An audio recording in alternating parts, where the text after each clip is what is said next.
తెలంగాణలోని కాంగ్రెస్ ప్రభుత్వానికి మానవత్వం లేదని మాజీ మంత్రి శ్రీనివాస్ గౌడ్ విమర్శించారు. ఎలాంటి నోటీసులు ఇవ్వకుండా మహబూబ్ నగర్ మున్సిపల్ అధికారులు ఆదర్శ నగర్లోని పేదల ఇండ్లను కూల్చివేసిన ఘటనపై ఆయన స్పందించారు. దివ్యాంగులను చూడకుండా వారి ఇండ్లను కూల్చడం అంటే ఈ ప్రభుత్వానికి మానవత్వం అనేది లేదని తెలిసిపోయిందన్నారు. దివ్యాంగులు నివసిస్తున్న కాలనీలో అర్ధరాత్రి 400 మంది పోలీసులతో వెళ్లి వారిని బయటికి లాగేసి ఇళ్లను కూల్చడం బాధాకరమన్నారు. ఈ సంఘటనను మీడియా సరిగ్గా చూపిస్తే దివ్యాంగుల పట్ల భారతదేశంలో ఇట్లా జరుగుతోందా అని మన దేశానికి చెడ్డ పేరు వచ్చే పరిస్థితి ఉండేదన్నారు. అందులో జోలి ఇల్లు తిరిగి మహబూబ్ నగర్లో ఇల్లు తిరిగి బిచ్చాటన చేసినా సరే అడుక్కొచ్చైనా మీకు కడతాం.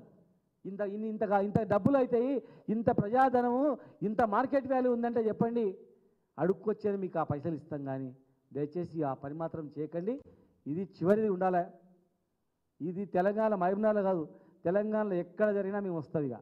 ఇలాంటిది పేదల ఇల్లు ఎవడు కూలగొట్టినా, కూలగొట్టి ఎవరు కూలగొట్టినా వాడిని వదిలిపెట్టాం. అధికారి కావచ్చు, దళారి కావచ్చు, రాజకీయ నాయకుడు ఎవరు కావచ్చు, పేదల ఇళ్ళ జోలికి ఎవడొచ్చినా ఊరుకోం, అందులో జోలికి ఎవరొచ్చినా ఊరుకోం, వికలాంగుల జోలికి ఎవరొచ్చినా ఊరుకోం. మాకు కులం మతం లేదు. తెలంగాణలో సంబంధ వర్గాలు కొట్లాడితే తెచ్చుకున్నాం తెలంగాణ. నేను తెచ్చుకున్న తెలంగాణలో ఏ ఒక్క పేదోడు చనిపోదు, ఏ ఒక్క పేదోడు కన్నీట్లా కార్చొద్దని తెచ్చుకున్నాం. మోసిన వాడికి కావడి మోసిన వాడికే కావడి బరువు తెలుస్తుంది, మోయిన వాళ్ళకి తెలియదు. ఆకలి అయినోనికి ఆకలి బాధ తెలుస్తుంది, నిండుకు రోజు ఫుల్లు తినడానికి తెలియదు. ఎన్నో కష్టాలతో ఎన్నో బాధలతో తెచ్చుకున్నాం.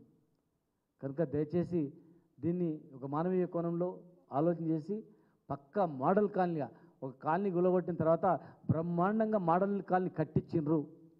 వీళ్ళందరి పోరాటం వల్ల ఒక మోడల్ కాలనీ వచ్చింది అన్న స్థాయిలో చేయాలని చెప్పి మీడియా మిత్రులకు హృదయపూర్వకంగా రిక్వెస్ట్ చేస్తూ, దయచేసి దాన్ని అన్ని ఛానల్ కూడా సందర్శించి దీన్ని ఒక విప్లవం మాదిరిగా దేశవ్యాప్తంగా అందరికీ అన్ని ప్రభుత్వాలు, ఏ ప్రభుత్వం కూడా, ఏ రాష్ట్రాలు కూడా, ఏ ప్రభుత్వం కూడా వాళ్ళకు అన్ని సౌకర్యాలు కలిగించాలి.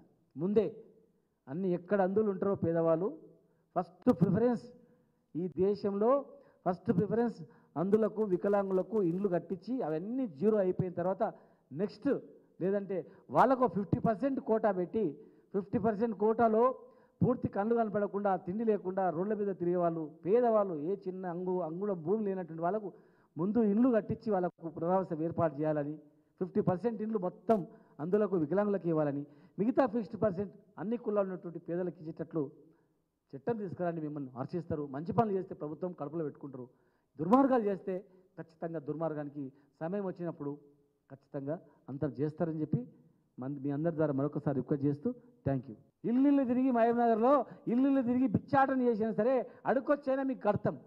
ఇంత డబ్బులు అవుతాయి, ఇంత ప్రజాధనము, ఇంత